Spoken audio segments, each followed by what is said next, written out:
Good day, students. Welcome to Nazvilla. Today we will discuss deep water. The theme of the lesson is a phobia, a fear of water. And at the end of the video, I will also share the notes of the lesson.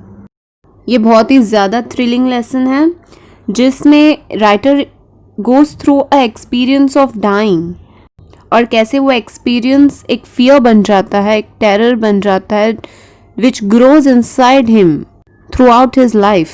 Will he be able to overcome it? क्या उस fear से वो बाहर निकल सकता है? Lesson number 3, deep water, written by William Douglas. यहाँ अगर तुम्हें राइटर का नाम याद नहीं रहे तुम इसे याद रख सकते हो, DW, डीप वाटर, उसे उल्टा कर दो WD, William Douglas. Now he was born in Minnesota. He spent 2 years of his life in high school in Yakima. After that he got bored and then became an advocate, and he lasted 36 years as an advocate. But this is not the only interesting thing in his life. This story is taken from Men and Mountains by William Douglas. This is an autobiographical part of his discussion of fear. Lesson की पहली line ही कहती है, It happened when I was 10 or 11 years old. Now William Douglas is 10 or 11 years old and he's standing near the edge of the pool at YMCA. याकीमा में एक river भी है जो बहुत ज़्यादा डेंजरस माना जाता है, जहाँ पे काफ़ी लोग ड्राउन हो चुके हैं. But the pool is safe. जो YMCA पूल है जिसकी एज पर ही standing is safe. Here he goes to a flashback in his life. Back in California he was 3-4 years old. William Douglas अपने पापा के साथ बीच पर गए थे and they were surfing. His father was holding him. He slipped and went inside the water. At that time it was not a big deal for others. His father was also laughing and he just took him out of the water, but there was a terror inside his heart. और यहाँ से वो terror की शुरुआत हुई. Back to the pool when he was 10 years old. जब वो pool के पास खड़े होके ये मेमोरीज को याद कर रहे हैं, but he says that वो तो एक बचपन की चाइल्डिश फियर था. वो दूसरों को देखकर सीखने की कोशिश कर रहे हैं. I will try to be confident. He is trying to learn swimming, he is paddling, but unfortunately something happened which was unexpected. One time जब विलियम डगलस पूल पर अकेले होते हैं, it is quite, the water is clean, everything is okay, but suddenly a boy arrives who is around 18 years old but who is very muscular. He says hi. उतना बोलते ही he picks him up and tosses him into the water. वो उसे पानी में push कर देता. William Douglas सीधा पानी में बॉटम तक चले जाते हैं. तब उन्हें स्विमिंग नहीं आती, so he is very frightened. The pool was 2-3 feet deep on one side and it was 9 feet deep on the other side. जहाँ पे वो डूब रहे थे. So it was very hard for him to come up. He makes a plan. जैसे ही वो पानी के बॉटम को हिट करेंगे, he will take a big jump और वो पानी के सरफेस पर पहुंच जाएंगे. From there he will paddle and reach to the edge of the pool. Pool के एज को पकड़ के बाहर निकल जाएंगे. He is ready to do it. जैसे ही वो बॉटम को हिट करते हैं, he jumps up, but पानी में strength काम नहीं करती. So now he is coming to the surface very slowly.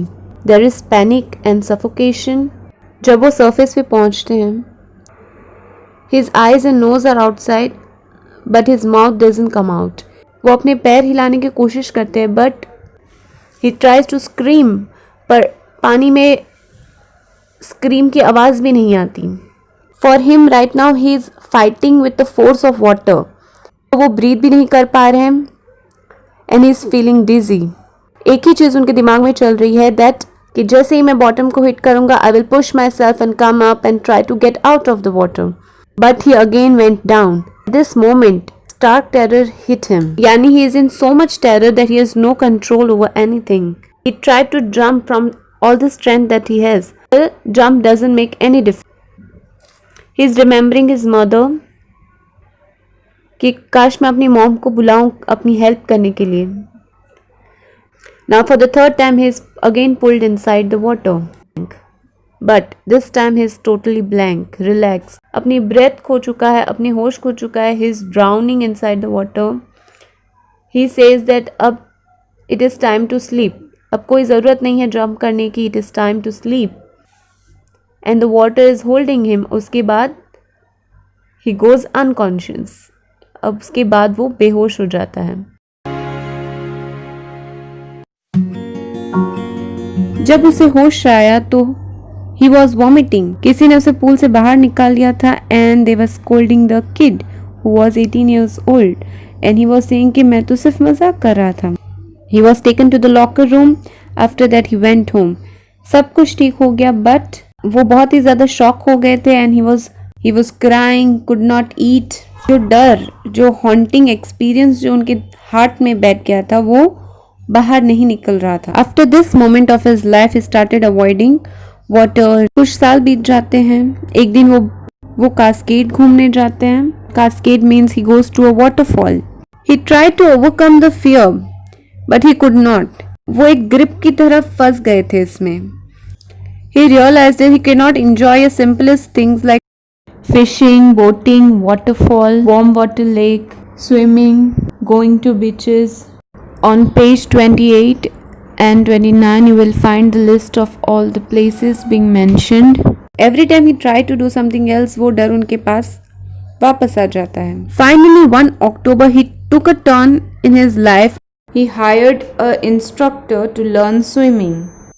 सबसे पहले रोप बांधकर उन्हें बैक एंड फोर्थ पुल किया. Then he taught him how to control the nose inside the water, how to inhale and exhale. After that, how to move your legs. The swimming instructor have taught him swimming pieces by pieces. Everything began with a panic, but later it relaxed. William Douglas was not yet done. He wanted to know कि अगर मैं pool में अकेला हूँगा तो क्या मेरा जो डर है, पैनिक है, वो वापस आ जाएगा. Tried to swim alone in the pool and he succeeded. But he was still not satisfied. So he went to Lake Wentworth and swam 2 miles across the lake and reached to Stamp Egg Island. After that there was no stopping, and on page number 29 you can see there are many more achievements that he had conquered.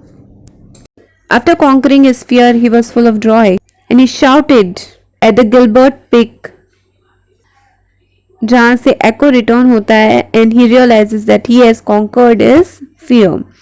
वो कहते हैं कि ये experience उनके लिए बहुत ज़्यादा deep meaningful experience है, किसी के लिए भी होगा, क्योंकि because he has been through a stark terror. Roosevelt ने एक बार कहा था, all we have to fear is fear itself. हमें सिर्फ इस डर से ही डरना चाहिए. मैंने चैनल को कस्टमाइज कर दिया है, पूरी चैनल की प्लेलिस्ट ही बना दी है. If you will click it, here you can see 12th standard, all the lessons, everything will be explained here. And at the below you can see all grammar, because grammar for 11th and 12th standard is the same. So here are the notes that you have to write down in your notebook. You can also include these notes into writing your answers. Do not forget to subscribe the channel. I hope you like the explanation of the lesson.